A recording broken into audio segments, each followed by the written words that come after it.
Kaushalya from AOJ और मुझे ये पूछना था इस न्यू लोगो का। फर्स्ट ऑफ ऑल कॉन्ग्रेचुलेशन आप लोगों को, और इसके बारे में मुझे ज़रा आइडिया दीजिए और इसका पीछे का रीज़न क्या है। हाँ बिल्कुल, इस लोगों के ऊपर जिन्होंने काम किया है अशोक भाई मीनावाला, मैं रिक्वेस्ट करूंगा कि वही इसे बेहतर तरीके से आपको बताएंगे इस लोगों के बारे में। बेसिकली जो वीडियो था वो बहुत सेल्फ एक्सप्लेनेटरी था। ऑब्जेक्टिव ऐसा है कि ये इंडस्ट्री स्प्रेड है, मेटल्स में स्प्रेड है, वेरियस मेटल्स में स्प्रेड है और स्टोन्स में स्प्रेड है, लेकिन सबसे प्रीमियर जो है गोल्ड है और सेकंड प्रीमियरिटी स्टोन की डायमंड्स है। और ये इसके पीछे सारे के सारे स्टोन और आ जाते हैं और सारे के सारे मेटल्स भी गोल्ड के नीचे आ जाते हैं। तो काम ज्वेलरी में हर चीज़ का होता है। दूसरा जो है वो थोड़ा सा साइंटिफिक तरीके से इसको बनाया जाता है, पर्टिकुलर एंगुलर स्टाइल से। उसका जैसे व्यक्ति की सिग्नेचर होती है उसको देख के बहुत बार पता चलता है कि ये व्यक्ति कैसा होगा, कैसे काम कर सकेगा। तो वैसे एक लोगो भी जो है वो एक अपनी तरह से एक प्रतीक है एक ऑर्गेनाइजेशन का, और उसी लोगों को साइंटिफिक तरीके से अगर किया जाए मैनेज तो वो शायद इफेक्ट मोर सक्सेसफुली कर सकता है, अच्छी तरह से कर सकता है। मोस्ट इम्पॉर्टेंट ये है कि समय के साथ रहना है। एक चीज़ जो 21 साल से चली आ रही थी, जो लोगो 21 साल पहले बना था वो 24 घंटे में बनाया था। इसको बनाने में कम से कम 24 दिन निकल गए होंगे। तो वो समय में फ़र्क है, टाइम में फ़र्क है। और उस वक़्त हमारे पास में डिज़ाइनर भी नहीं था, तो मैंने मेरी बेटी को बोल दिया कि तू लोगो बना देना, तो उसने अपने हिसाब से बना दिया। So it was very simply done, and we wanted a little more intricacy, little more understanding, a little more richness, a little more connection to the business that we are in, and eventually something that can look forward for the next 5, 10, 20 years. So let's hope for the best. To add to that, one more thing I just want to tell you. Now this is the era where the new gen is coming in, and they want a clean and clearer logos and the identities. And that's the very big reason why this logo has been designed with a clean thought and a clearer vision. And the vision what we have shown you in the statement in the video also goes on that lines, wherein we are putting in across everything which is absolutely crystal clear. So that is the very big reason of this change. Thank you, sir. Yeah, this is Lokesh Shastri. Firstly, congratulations on the new launch of the logo. It shows your dedication and commitment to what the gems and jewelry industry is, and also congratulations for conducting this platform for so many years, bringing so many people together and increasing the GDP of our country. So wanted to understand what about exports? Are the exports progressing at the rate that is required, and what are we doing as GJC for increasing the exports and providing more opportunities for Indian entrepreneurs? See, first thing, we are taking care of the domestic sector, and definitely domestic sector helps in exports also.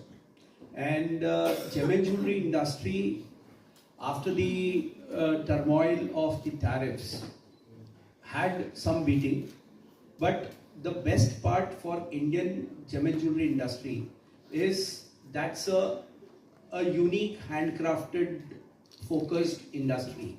And the other part is the Indian diaspora is spread over the world, so that kind of designs which are manufactured in India are loved by each and every people. And thanks to Bollywood, thanks to our Indian fat weddings, which are a very important thing to support the exports to the of the nation from the gem and jewelry sector. So I feel this is a very, very important subject, and the domestic industry is working hand in hand with the Export Promotion Council to make sure our exports are robust and we are working together. During the Out of 3,500 our paid member, 50% are exporter. तो आपने बहुत सही question पूछा है, export कैसे बढ़े उसके लिए 2 महीने पहले मैं, राजेश, अविनाश जी, संयम मेरा, हम लोगों ने बहरीन, कतर, दुबई और ओमान ये कंट्री में हमने टूर किया. वहाँ के हमने एम्बेसी से मिले और कॉमर्स मिनिस्ट्री के साथ में हमारी ओमान में मीटिंग हुई और उन लोगों ने हम लोगों के साथ में पूरा डिस्कशन किया. हमने गवर्नमेंट को एक प्रपोजल दिया है जिसमें हम, जैसा कि लोग डिमांड निकालते कि मुझे ये बैग चाहिए, चाहे एलवी की चाहिए, बर्बरी की चाहिए, तो इंडियन हैंडक्राफ्ट इंडस्ट्री पूरे वर्ल्ड में अभी मशीन से काम हो रहा है. हैंडक्राफ्ट जो है वो सिर्फ इंडिया के अंदर और सराउंडिंग इंडिया के बांग्लादेश वगैरह वहाँ थोड़ा बहुत है और इंडिया में आज भी है. तो इसकी डिमांड लोगों से आना चाहिए. उसके लिए हमने गवर्नमेंट को एक प्रपोजल दिया कि हमको इन्फ्लुएंसर अपॉइंट करने पड़ेंगे इंटरनेशनल, जहां वो ये प्रचार करे कि ये ब्यूटी है इंडियन हैंडक्राफ्ट की. क्योंकि मशीन एक बार इटली से एक्सपोर्ट हो गई है, इंडिया की आगरा से बनके कहीं चलेगी तो पूरे वर्ल्ड में उसमें प्रोडक्शन में कोई फर्क नहीं है. लेकिन जब हैंडक्राफ्ट आता है तो 100% फर्क आता है. 10 लोग एक जैसी चाय भी बना नहीं पाते, अलग अलग तरीके से बनते अलग अलग. तो वो हैंडक्राफ्ट का बहुत ज्यादा इंपॉर्टेंस है, लेकिन इंटरनेशनल डिमांड उसकी आना चाहिए. उसके लिए पूरा प्रपोजल दिया. अनफॉर्चुनेटली हमारी मीटिंग होने के बाद में ये सब टर्माइल जो हुआ ये सब, उसके बाद में हम इसको परस्यू करेंगे. और गवर्नमेंट ऑफ ओमान ने तो हमको वहां बुला के एग्जीबिशन करके और वर्ल्ड के और एक्सपोर्टर को वहां बुला के एक प्लेटफॉर्म, और उन्होंने हमको कुछ कंट्रीब्यूट भी करने का प्रॉमिस किया है. लेकिन ये अभी जो सर्कमस्टेंसेस कर रहे हैं इसको हमने भी होल्ड पे रखा है, लेकिन निश्चित इसको आगे ले जाएंगे. साथ ही आपने एक्सपोर्ट की बात कही तो मैं यही कहूँगा, देखिए एक्सपोर्ट के लिए पूरी एक बॉडी अलग है जो जीजीपीसी देखती है, डोमेस्टिक हम लोग देखते हैं. और इसी को कोऑर्डिनेशन के लिए हम लोग इस जीजे शो में हम लोग एक कोऑर्डिनेशन मीटिंग भी कर रहे हैं, जिसमें हम लोग एक दूसरे को कैसे कॉम्प्लीमेंट कर सके और डोमेस्टिक के साथ साथ एक्सपोर्ट भी कैसा बढ़े, इसके ऊपर हमारी बिल्कुल कोऑर्डिनेशन ऑलरेडी मीटिंग प्लान है. ये जो टर्मोइल की बात आपने की उसका क्या इम्पैक्ट पड़ने वाला है इस शो के ऊपर और इस 6 months के अंदर? सर एक चीज़ है, टर्मोइल मिडिल ईस्ट में हो रहा है और जैसे कि अभी हमारे चेयरमैन साहब ने बताया कि आपदा को अवसर में बदलना हम हिंदुस्तानियों से बेटर किसी को नहीं आता है. तो आज की डेट में जो काफ़ी टूरिस्ट जो दुबई से बाइंग करता था वो अभी इंडिया से बाइंग करने की चेष्टा रखेगा. और मुझे ये लगता है कि domestic sector has always been a great buyer of gold and gold jewellery. तो मुझे नहीं लगता कि बहुत बड़ा इम्पैक्ट इसका आने वाला है और मुझे नहीं लगता कि इस शो तक ये वॉर भी चलेगा. मुझे लगता है कि बहुत ही जल्द ये वॉर खत्म हो जाएगा और हमारा शो अप्रैल में है तो उस टाइम तक तो ये जो टर्मोइल है वो भी खत्म हो जाएगा. तो मुझे लगता है कि बहुत ही अच्छा शो होने वाला है और इस शो के अंदर बाइंग जो होगी वो अक्षय तृतीया से रिलेटेड बहुत ही स्ट्रॉन्ग बाइंग इस बार होगी, क्योंकि पीछे कई दिनों से जो ये टर्मोइल की रूमर्स थी उसकी वजह से भी बाइंग नहीं हो रही थी. तो मुझे लगता है कि ये बाइंग का मौका है और 110% इस बार बाइंग बहुत ही अच्छी स्ट्रॉन्ग होने वाली है. उसका एक कारण है कि भगवान भी हमारे साथ में साथ दे रहा है. 4,20,000 की चांदी 2.5 लाख रुपए में अवेलेबल है और 1,90,000 जो दिवाली में सोना बिका था वो अभी 1.5 लाख रुपए के आसपास आ गया है. तो ये टेम्प्ट करेगा लोगों को और लोगों ने इस अपॉर्चुनिटी को मिस नहीं करना चाहिए. वार के समय पहले रेट बढ़ते थे, अब इसलिए कम हो रहे कि लोगों का ध्यान अभी दूसरे चीजों पे ज्यादा है, गोल्ड की तरफ कम है इंटरनेशनल लेवल पे. तो ये बेस्ट अपॉर्चुनिटी है बाइंग करने की. मुझे नहीं लगता है कि इससे बेटर रेट आने वाले समय में लोगों को मिलेगा. इनफैक्ट आज मैं कुछ झवरी बाजार में था तो 20 दिन शो को बाकी है और कॉल्स आ रहे थे झवरी बाजार में कि सर हम लेने आएंगे लेकिन अभी हमारे रेट बुक करेंगे क्या, अब हम एडवांस भी देने के लिए तैयार है. तो लोगों में उत्साह है आगे के पीरियड के लिए एडवांस देने का भी. आपने कुछ बहुत अच्छी बात बताई थी, माइंड स्पीक और मंथन और भी कुछ ऐसी चीज़ें होंगी, उसके बारे में कुछ इलाबरेट करके बता सकते हैं कि हम लोग किस तरीके से पब्लिक को मोटिवेट करें आने के लिए और सुनने के लिए? ऐसा है कि माइंड स्पीक और मंथन दोनों एक ऐसे प्रोग्राम है जहाँ पर सोच विचार, डेवलपमेंट, पोटेंशियल टू ग्रो एक इंडस्ट्री का, उसके बारे में चर्चाएं होती है by way of seminars and webinars. और ये करते आ रहे हैं काफ़ी 10-15 सालों से। तो ये बिल्ड होके आज इनके टाइटल्स भी बन चुके हैं, लाभम और माइंडस्पीक, और ये काफ़ी पॉपुलर भी हो चुके हैं।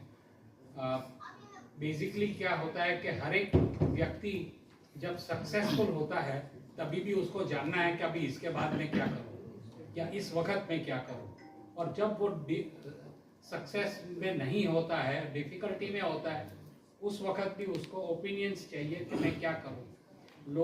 लोग डायरेक्टली किसी को नहीं पूछते हैं कि बॉस मेरे को समझाएगा इसमें कौन सी गोली खाऊं मेरे बिजनेस को सुधारने के लिए।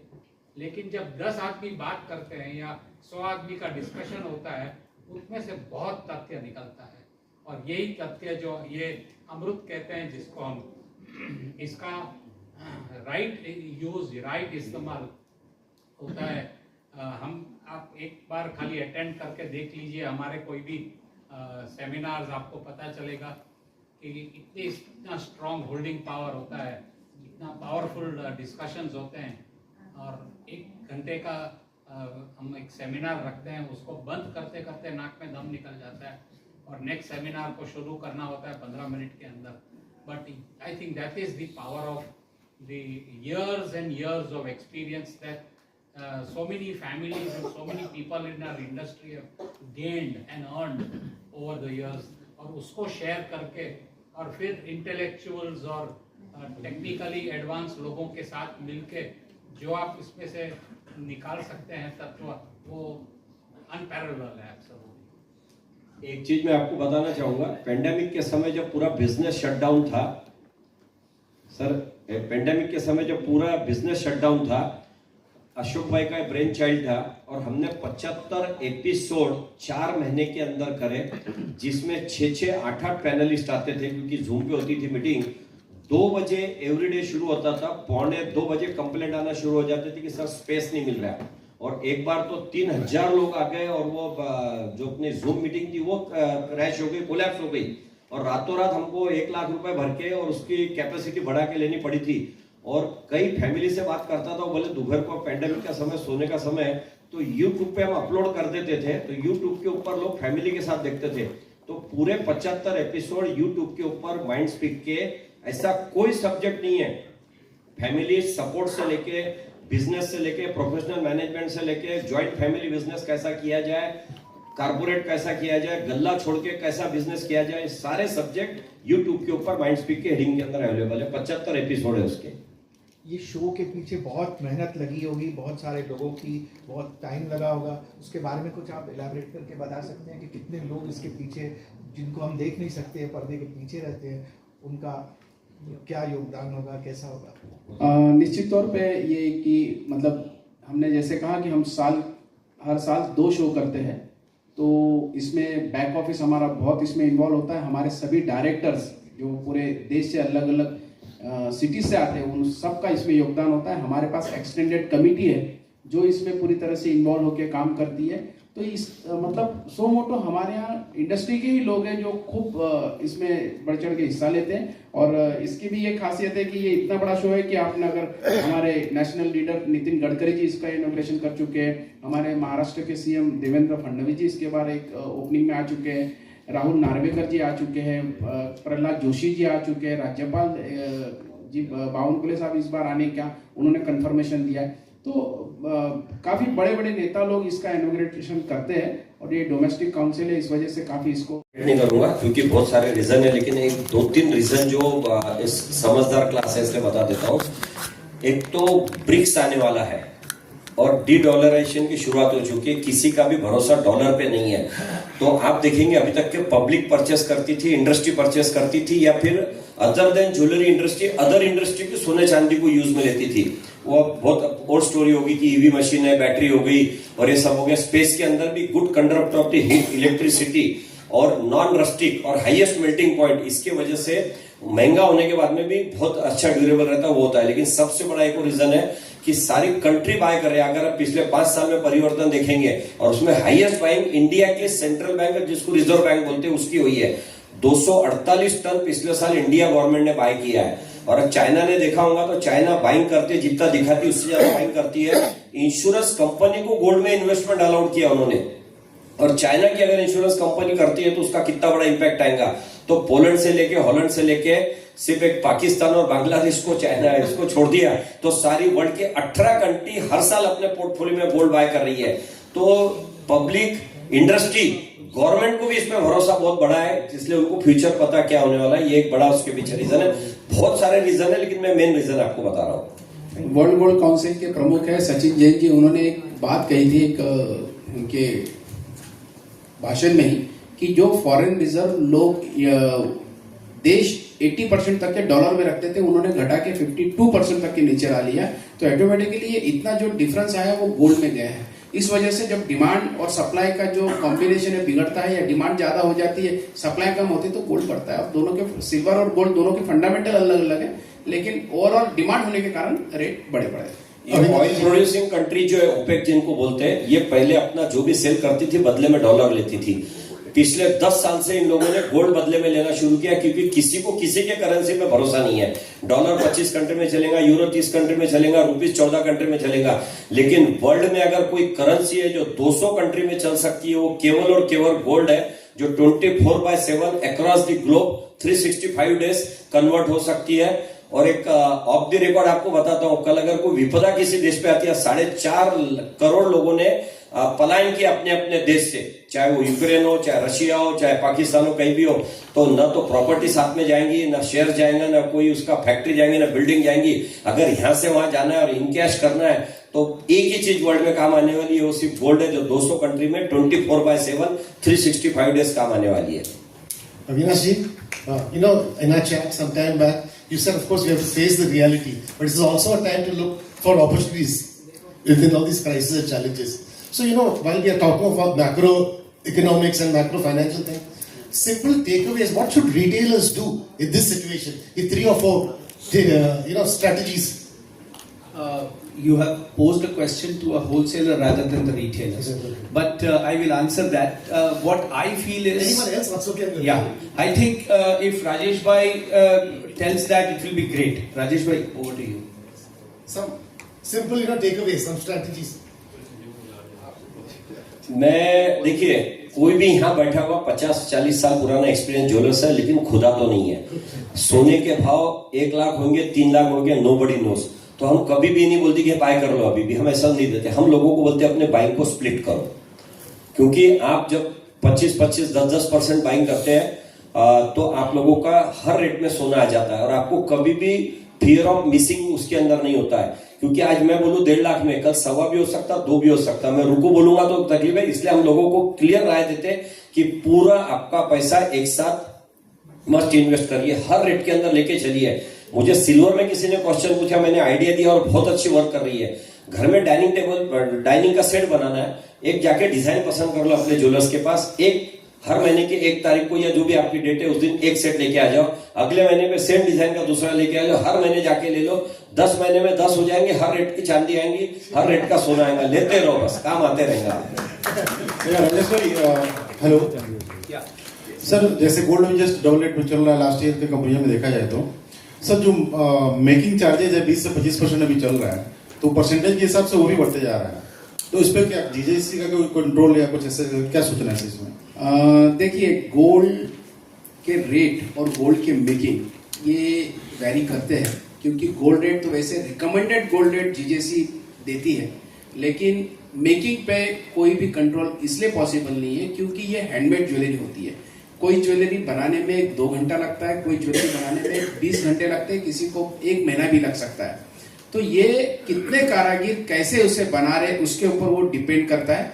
हाँ, पहले और अभी में इतना अंतर है कि पहले मेकिंग चार्जेस रुपयों में एक फिक्स किया जाता था, अभी परसेंटेज में हो गया, क्योंकि गोल्ड की जब कलाकारी या जिसे कारीगरी जब काम होता है तो उसमें 2 चीजें होती है। एक तो जब कारीगर काम करता है तो उसका एक मंथली एक फिक्स खर्चा होता है, और साथ ही साथ जब वो काम करते समय में जब वो फाइलिंग करता है, बफिंग करता है, तो उसका एक वेट लॉस होता है, वो परसेंटेज में होता है। तो इस वजह से इसे परसेंटेज में पूरी इंडस्ट्री ने अडॉप्ट किया है, और ये जैसे जैसे आप रेट बढ़ते जा रहे हैं वैसे वैसे आप देखिए कंफर्टेबल मेकिंग चार्जेस भी मार्केट में अवेलेबल होते जा रहे हैं। तो मेकिंग चार्जेस में हम कभी कंट्रोल कर भी नहीं सकते और करना भी नहीं चाहिए, क्योंकि कलाकृति कैसी है उसके ऊपर वो डिपेंड करता है। देखो, स्टॉक, इंफ्रास्ट्रक्चर, बहुत सारी चीजें, ये बात एक बार गवर्नमेंट पे भी निकली थी। आप अगर 10 रुपए में भी चाय पीते, 500 में देते, डिसाइड हमको करना है कि हमको कहाँ चाय पीना है। वकील आप देखेंगे 10,000 में अवेलेबल है, 5 लाख, 50 लाख, 1 करोड़ में अवेलेबल है। आप सीए के पास जाएंगे 40,000 रुपए महीने में और 4 लाख रुपए लिए बगैर आपको 1 मिनट भी देंगे नहीं। तो लोगों को अपने अपने डिमांड, उसकी नॉलेज, उसका स्टॉक, उसकी रख रखाव, उसकी अवेलेबिलिटी, उसकी आफ्टर सेल सर्विस, उसकी लेगेसी, ये सब देख के लोग कैलकुलेट करते हैं। अगर बहुत महंगा बेचेंगे तो लोग नहीं आएंगे, सस्ता बेचेंगे तो ज्वेलर सर्वाइव नहीं होगा। तो ये ऑलवेज समय के हिसाब से, डिमांड के हिसाब से होती रहती है। और एक ही शोरूम में आप देखेंगे तो 2% से लेके 25% तक के मेकिंग है। हर ज्वेलरी शॉप में 3% की भी अवेलेबल है। जैसा कपड़ा है, आपने व्हाइट शर्ट पहना है, 1000 का भी है, 10,000 का भी है, 50,000 का भी है। हमको डिसाइड करना है कि हमको कितने का लेना है, कहां से लेना है, कौन सी क्वालिटी लेना है, किस कंपनी और ब्रांड का लेना है। तो ये पब्लिक के ऊपर है। महंगा बेचेंगे लोग नहीं रहेंगे, सस्ता बेचेंगे बिजनेस सर्वाइव नहीं होगा। Thank you. हम आप सभी के समक्ष जीजीसी का नया लोगो अत्यंत गर्व के साथ प्रस्तुत करते हैं।